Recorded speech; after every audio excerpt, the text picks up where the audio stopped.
Today is World Press Freedom Day, and the day is to raise awareness of the importance of freedom of the press and also to remind governments of their duty to respect and uphold the rights to freedom of expression enshrined under Article 19 of the 1948 Universal Declaration of Human Rights. This year's World Press Freedom Day focuses on three different aspects of press freedom: freedom of information as a fundamental freedom, and as a human right, protecting press freedom from the censorship and surveillance overreach, and ensuring safety for journalism online and offline. The 2016 theme is access to information and fundamental freedoms. This is your right, and the Ghana Journalists Association has called on Parliament to pay particular attention to the Right to Information Bill and ensure a quick passage. And this afternoon I do have on the phone Professor Nane Sylvie Conduah, renowned media practitioner. Good afternoon, Prof, and thanks for your time. Good afternoon. Looking at the theme for this year, and with Ghana still having issues with the passage of the Right to Information Bill, is it really worth celebrating here in the country? I think so. It's a good reminder that there are things that we are expecting out of the media and country at large. So it's a good thing to do, to celebrate. Every celebration is worth it. Depends on how you celebrate it. And this one must certainly be a reminder, a poignant reminder to whoever would be concerned in terms of your theme or part of the theme, the Freedom of Information Bill, which we all know is overdue with Parliament. Now, as a media practitioner, your last words were overdue. Is this a concern for you as a renowned media practitioner who is in the industry? It's been a serious, deep concern, and the way Parliament has played it, I'm tempted to feel that, you know, all the two sides, both sides, feel apprehensive about certain clauses which are inevitably inclusive in any form of, however deflated or however eroded of its principles, of such a Freedom of Information Bill. And I'm very suspicious that both sides are afraid that if they gave that over just yet, they might be netted by them. And no one wants to take a kind of commit harakiri, kind of commit suicide, give the child a gun to shoot you. You understand it?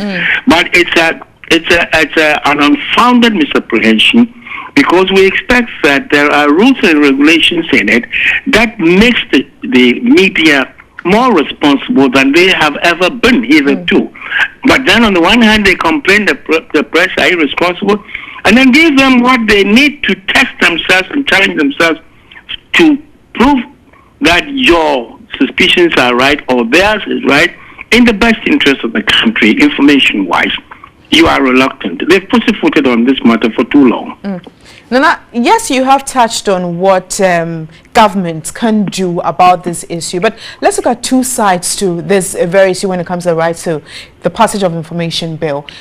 Yes, it is for the media. Do you see the media as laid back when it comes to pushing for this bill? And secondly, what can the media do to further get government or to further get Parliament to pass this bill? Well, let me take the second first.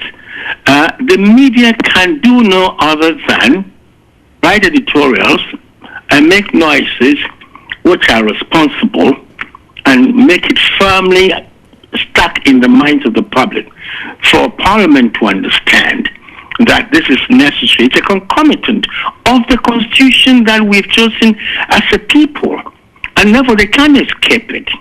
That is what the media can do, but they've got to be responsible, making all the necessary noises. Two, the media has not been laid back. It's true that our media in this country are one of the institutions which will always never fight for their own, but will be prepared in some cases to fight other people's causes. And you understand what I'm saying? I do. So this again, the situation right now, if we are celebrating rightly, and if we want to carry on from there, not just leave it, we have celebrated today as is often in Ghana. We protest and that's the end of it. We don't follow up to follow through. then it's going to be another fizzle.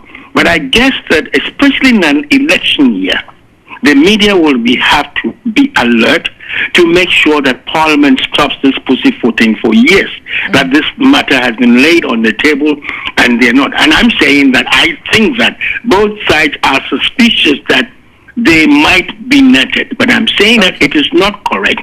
It is a challenge more to the media's responsibility as a people who sit between the legislation, the executive, and whatever else, and the people.